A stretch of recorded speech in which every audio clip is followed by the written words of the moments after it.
Assalamualaikum warahmatullahi wabarakatuh. Alhamdulillah, salam sejahtera bagi kita semua. Semoga dalam keadaan sehat selalu. Amin. Pada kesempatan kali ini, kami dari kelompok 13 akan menjelaskan tentang rancangan proposal penelitian kualitatif. Baik, langsung saja kita ke pembahasannya. Yang pertama ada pengertian proposal penelitian. Proposal penelitian ialah dokumen yang digunakan dalam pengusulan proyek penelitian. Proposal penelitian ialah usulan yang berisi rencana kegiatan penelitian yang disajikan secara tertulis untuk memperoleh persetujuan dari pihak yang berwenang. Pihak berwenang dapat juga seperti lembaga atau instansi yang akan mensponsori atau membiayai penelitian tersebut, tempat atau sasaran penelitian, dan lembaga yang meminta dilakukannya penelitian. Berikut adalah contoh penyusunan laporan penelitian. Yang pertama ada bagian awal yang berisi halaman judul. Menurut Asep Hermawan, halaman judul memuat informasi mengenai judul penelitian, identitas peneliti, nama lembaga, untuk maksud apa, dan tahun penyusunannya. Menurut tim penyusun pedoman penyusunan skripsi tahun 2017 IAIN Tulungagung, dalam penulisan halaman judul perlu memperhatikan hal-hal berikut ini. Yang pertama, judul penelitian dibuat sesingkat-singkatnya, namun jelas menunjukkan masalah yang akan diteliti dan tidak dapat membuat peluang munculnya multitafsir. Yang kedua, maksud proposal penelitian ialah untuk menyusun skripsi dalam memperoleh gelar sarjana. Yang ketiga, nama mahasiswa ditulis lengkap, tidak boleh disingkat dan tanpa gelar kesarjanaan dan digarisbawahi. Di bawah nama dicantumkan nomor induk mahasiswa. Yang keempat, pengajuan ditunjukkan dengan menuliskan bulan dan tahun di bawah jurusan dan nama fakultas, kemudian diikuti oleh Institut Agama Islam Negeri Tulungagung. Selanjutnya ada halaman persetujuan. Halaman ini berisi persetujuan dosen pembimbing. Halaman persetujuan memuat pernyataan dari pembimbing lengkap dengan tanda tangan. Yang kedua ada bagian utama yang berisi konteks penelitian. Konteks penelitian atau research context merupakan uraian awal yang mengantarkan kepada masalah penelitian. Dalam penulisan proposal atau laporan penelitian yang menggunakan pendekatan kualitatif, penjelasan tentang alasan peneliti memilih judul tertentu tidak mesti menggunakan istilah latar belakang penelitian. Yang selanjutnya ada fokus penelitian. Dalam fokus penelitian berisi faktor yang teridentifikasi sebagai masalah yang menyebabkan terjadinya suatu masalah utama berdasarkan referensi atau hasil penelitian tertentu dari beberapa faktor yang dipilih untuk diteliti, kemudian dirumuskan menjadi pertanyaan atau kalimat tanya. Selanjutnya ada tujuan penelitian. Tujuan penelitian merupakan gambaran tentang arah yang akan dituju dalam penelitian. Tujuan penelitian mengacu pada masalah yang telah dirumuskan. Selanjutnya ada kegunaan penelitian. Kegunaan penelitian untuk menjelaskan manfaat dari penelitian itu sendiri. Kegunaan penelitian ada dua, yakni mengembangkan ilmu atau kegunaan secara teoritis dan membantu memecahkan dan mengantisipasi masalah yang ada pada objek yang diteliti atau kegunaan praktis. Selanjutnya ada penegasan istilah. Penegasan istilah atau dengan kata lain definisi konseptual adalah untuk memberikan dan memperjelas makna atau istilah yang diteliti secara konseptual atau sesuai dengan kamus bahasa agar tidak salah menafsirkan permasalahan yang sedang diteliti. Dalam pembahasan ini ingin lebih membatasi dan menegaskan istilah yang akan terdapat pada penulisan. Hal ini disebabkan untuk semakin mempermudah pembaca dalam memahami dan mencerna dengan jelas apa istilah yang dikemukakan oleh penulis. Yang selanjutnya adalah kajian pustaka.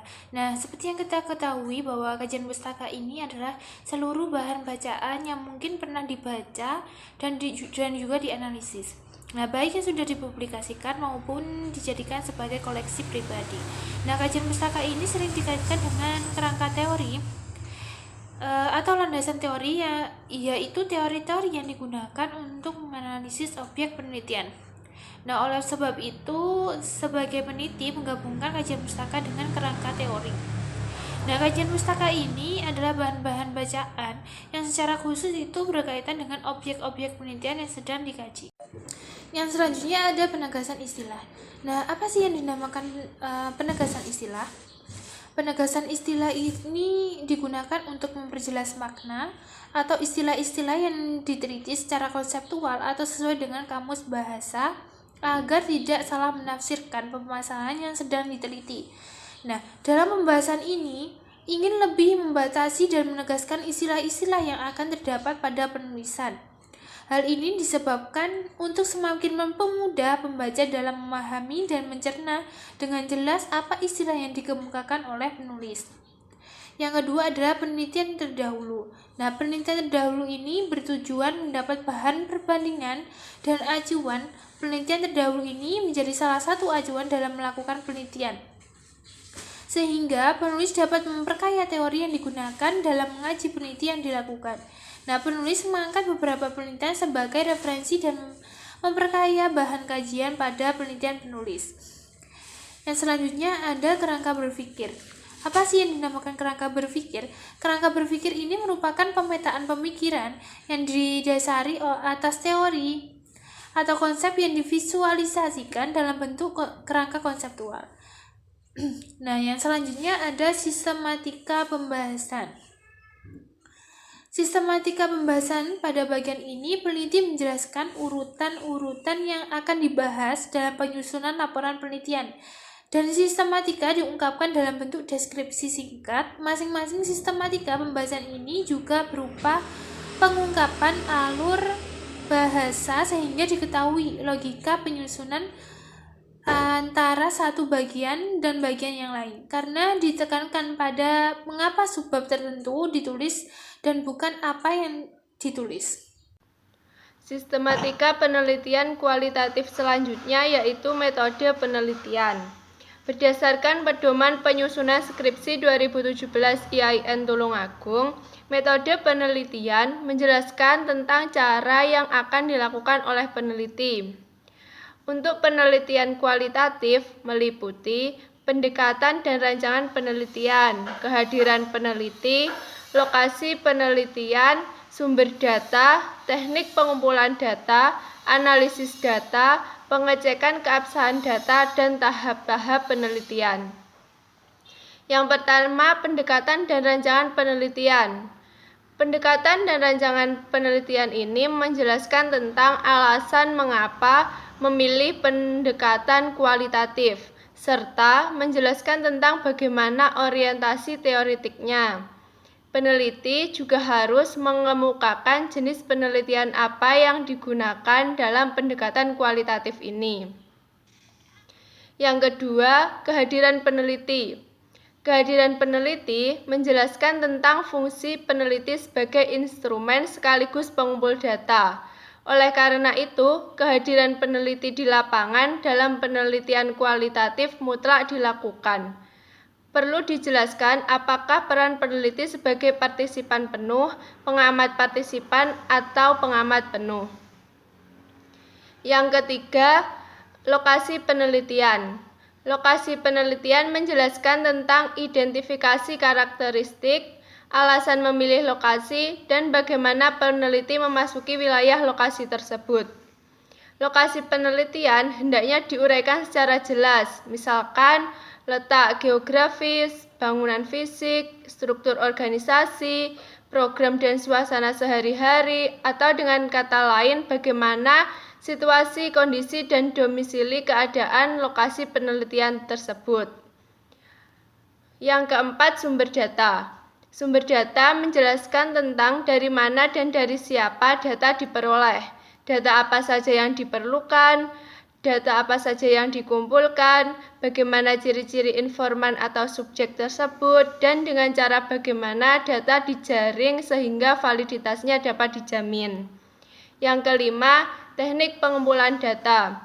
Teknik pengumpulan data mengemukakan tentang bagaimana teknik pengumpulan data yang digunakan. Misalkan observasi partisipan, wawancara mendalam, dan dokumentasi.